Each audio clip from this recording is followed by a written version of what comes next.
Hi to everyone, welcome back to Med Audio. In this review we are going to speak about, finally, I have at home the Klipsch Heresy Mark IV. I know that is not a new product, but it's never too late to speak about the fantastic Klipsch Heresy. And let me tell you why Heresy. Well, my first real experience with Klipsch, I was in Italy at a friend's hi-fi store testing Klipsch Forte IV powered by McIntosh. And never in my life I had such an experience, especially with rock and blues, with such a level of scale and realism.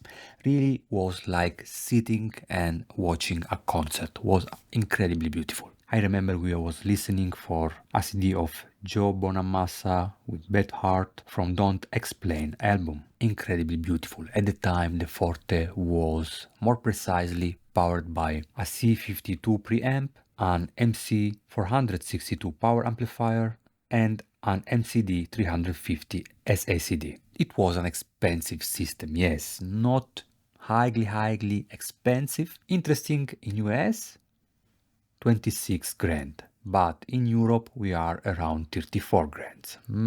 Is yes, a pretty huge difference in terms of money for an all made in US hi-fi system. And was a beautiful experience that led me also with some questions, right? Because the Forte IV needs space, is a huge speaker, is big. I don't have this big room to have them here. And what about the Klipsch Heresy IV? And I always want to test the Klipsch Heresy just to check if I could bring at home such a beautiful experience, and here we go. Plus I have a McIntosh, right, so it will be interesting compare all my amplifier with it and see if yes or not is the McIntosh the one of the best partner for Klipsch. Heresy is a piece of history that has been in productions since 60s, so called because in the beginning Klipsch speakers were triangular and corner placed. So when Paul Klipsch came up with this modern looking speaker, his employees called it a Heresy. The Heritage series is built completely by hand at Klipsch home in Hope, Arkansas, despite the company headquarters having been moved to Indianapolis, following the company sales to Vox in 2011. Difference between Klipsch Mark III, Heresy Mark III and IV is now that new one is coming with a bass reflex design that is improving the low frequency extensions by 10 Hz with now a frequency response of 48 to 20 kHz. That is not bad if you consider the room gain, right? But yes, probably I was expecting something a little bit more from these sides of woofer, but we'll speak just in a moment about it. Then we have a titanium diaphragm dispersion tweeter that was improved with a new face block. Also the mid driver got an update that set the crossover points down to 4.5 kHz instead 5. I really love the retro vintage looks, and interesting one when my girlfriend saw it for the first time, because I had to remove my Serafino that are big speaker, big heavy speaker, always a problem to handle it here in my room. She looked at me and said, "Can we keep these please? I really like it." And she sit down with me and we really had fun, and she said, "I love them."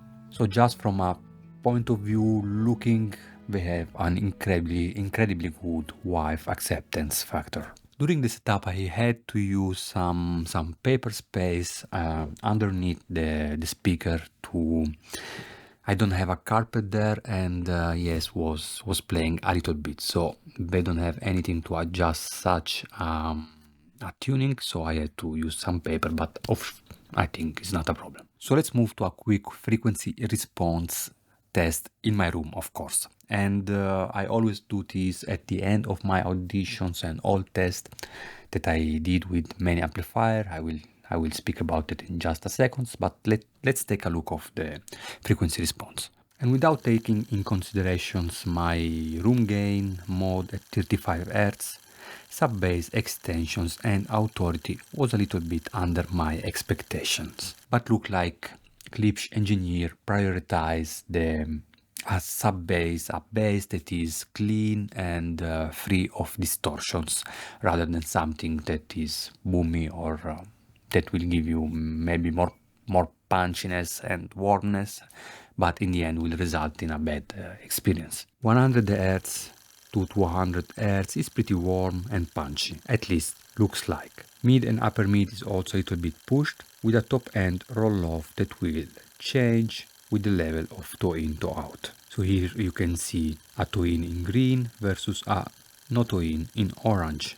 With toe in top end was really refined, really beautiful, but at the same time center imaging lack of focus a little bit. With toe in top end appeared to me a little bit less detailed, but more holographic in the center imaging. Definitely you will need a little bit of space to play with this speaker. I also checked the bass performance comparing the speaker when was something like 15-20 inch from the back wall, 40-50 centimeter comparing with 1 meter 80 centimeter. No matter how you position the speaker, you will never overload the bass. Here you can see a comparisons of the two frequency response. So really interesting to take it in considerations that you can let it also closer to the wall without any problem. At least this is what I saw in my room. For this review I paired Heresy with 6 different amplifiers. And I can say immediately that didn't impress me for the technical performance. When I speak about technical performance, I mean imaging, details, timbre accuracy, bandwidth. Actually, I found that in these 4 points is lacking a little bit compared to speakers in the same price range. But it captures my attentions in terms of physicality, scale, and the ability to deliver a musicality, such musicality, by filling up every corner of my room with a sense of positive vibe that was effortless under any music genre. Mid was never in my face, no sibilance or fatigueness problems. Top end is really not smooth or warm, especially at high volumes, but overall really funny and easy to listen. I forgot to say that I had tweeter problem with one speaker, so I had to send it to repair. Was not a new speaker, so I don't know why I got this problem. Yeah, that's why it took me a little bit of time to release this review. Jumping quickly to the A1, I could drive the Klipsch without any problem because they are coming with a great sensitivity. But despite not being a hard to drive speaker, I will not pair it with low amp like the A1. For example, a little bit dark on the mid-range and bright in the top end at high volumes. Moving to Audiolab 7000A, for sure more power will help to give a little bit of life to this speaker, but top end didn't convince me at high volumes again. I found it a little bit sharp and edgy, not necessarily with thickness problem, but lack of smoothness and harmonic coloration.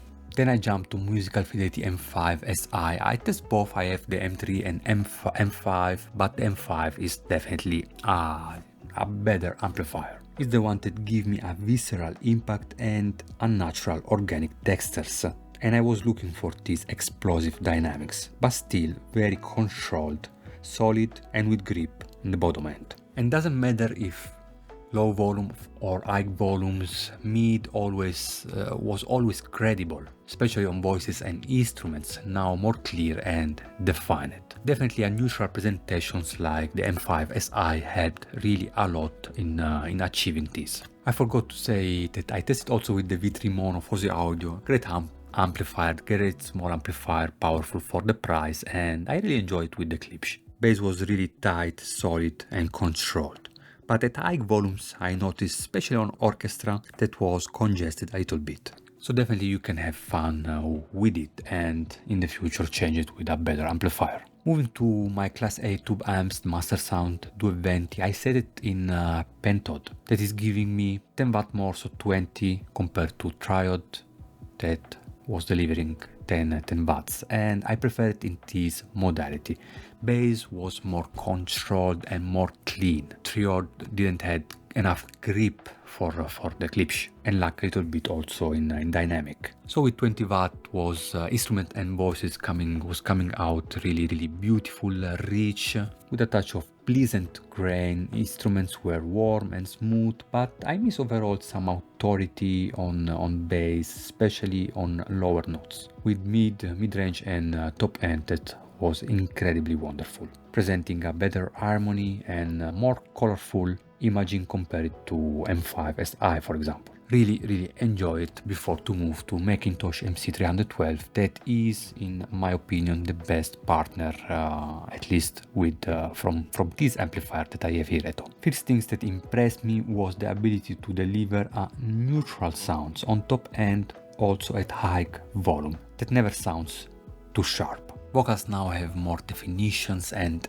air, also a little bit more of nuance. And dynamic now was really explosive. I took a track that I listened for it for the first times to the Vivid Audio Moya M1 presentations at Hague and Munich, and I'm speaking about aggressive expansions. And I cranked up the volumes with the Heresy sounds so clean and explosive. And I basically could touch and feeling much more precious coming from sub bass, filling every corner of my room. Definitely I was no more afraid to crank up the volume. So it looked like McIntosh combined all good aspects that we saw in the previous amplifier just in one package. Playing, for example, Pohim of Chinese drum, wow, just kill it. Big, huge scale of dynamic on drums, precise percussions inside a huge soundstage, coming out with a little bit of long decay, but really beautiful. So when it's come to deliver a big orchestra is just amazing. Also in deepness in soundstage reproductions, beautiful. Moving to jazz, I listen a lot of jazz, you know, guys, and I'm a little bit confused about the performance of Heresy. For example, I really enjoyed records like Tsuyoshi Yamamoto Trio, Falling in Love with Love, despite not being so precise in definitions with double bass, for example. I got a great piano articulations and spotlight on it, with a beautiful delicacy on drums brushes. Or for example, Oscar Peterson playing Quiet Night of Quiet Stars. Beautiful attack and incredibly good articulations despite having Oscar Peterson shooting with high speed notes. Wow. Generally, speakers tends to smear a little bit these notes, leaving not a great articulations on it. But with Klipsch, wow, incredibly. I was really impressed from the articulations and speed. But then other piano tracks lack a little bit of feeling, with some lower notes heavy and with long decay time. Technically it's not so refined, but you can still enjoy jazz music. What I really like that this speaker relish poor recordings. It's not an highly resolving speaker, so when you play also things like Oasis, for example, that for me are really not good recorded, I can really enjoy it a lot. Something, for example, if you play such music with my Serafino Sonus Faber, I just cannot listen for it. Not with Klipsch Heresy, so that's something that I really like. What I really enjoy with rock, metals, blues, for example, Blink 182, Anthem Part 3, I really got goosebumps on my skin. I really could feel these big drums, this electricity and this vibe, wow, as never experienced before with any speaker. I really don't want to say that this is a speaker for blues, rock, metal, EDM and things like that. I don't want to target the speaker like that, but yes, that's the genre that I prefer with this speaker. I forgot to speak about EDM. Try this track from Ratchet's Headguard. Really, you will not need any subwoofer, because the clean and powerful mid bass will take all the work. Such type of music, especially with rock, metal, I can play really loud without never have a congested imaging. There is always focus on the artist, on the instruments, also at high volume, something that with other speaker it will be really hard to have it. What about hip hop? Well, hip hop probably lack a little bit of sub bass, but yeah, I also enjoy it. Regarding horn effects, I didn't had this, it's really well managed. I didn't feel it, to be honest. And what I felt is on voices, timbre was slightly different, not really precise as other speaker, but the horn effect, absolutely not. I didn't have any feeling or any problem with it. Get used with the new sounds, absolutely not. It was really natural from this point of view. And probably some of you will ask me, Mad, how is compared to Forte? Well, I didn't have Forte for such a long time as the Heresy, but I can speak about the experience, and on the Forte is all bigger, right? But from emotionally speaking point of view, I had absolutely the same feelings. The only things probably is that the soundstage is a little bit lower compared to the Forte. I can feel it. It's something that you may like it or not. It's definitely not high as Forte or other speaker on stand, for example, unfortunately. Back on retail price, there is a huge gap between US and Europe. For sure make it more and value for money in US, that with 3 grants you can have it, right? Where in Europe are around 4.5 grants, unfortunately. Mad, worth is money, worth, for example, this money compared, I don't know, with the Q-Acoustic, for example, the 5040 that we just reviewed. They are really two different. You buy Klipsch, in my opinion, because you are looking for these sounds, with this type of sounds. That is more focused on musicality rather than technicality. I always say that Klipsch, you have to experience it by yourself. That's the best way to do it. In the end, I think that M5SI represent, or a neutral, any type of neutral amplifier that is not really expensive, will work really great with such speaker, with the McIntosh that just take it to another level. So if you have the possibility to go with such an amplifier, really worth it. In the end, Heresy is perfect for those are looking for such a big, huge sounds like Forte, for example, in a smaller package. That will be, of course, also less expensive. And I love that I can see perfectly the body of the artist and the instruments, and not just listening for it.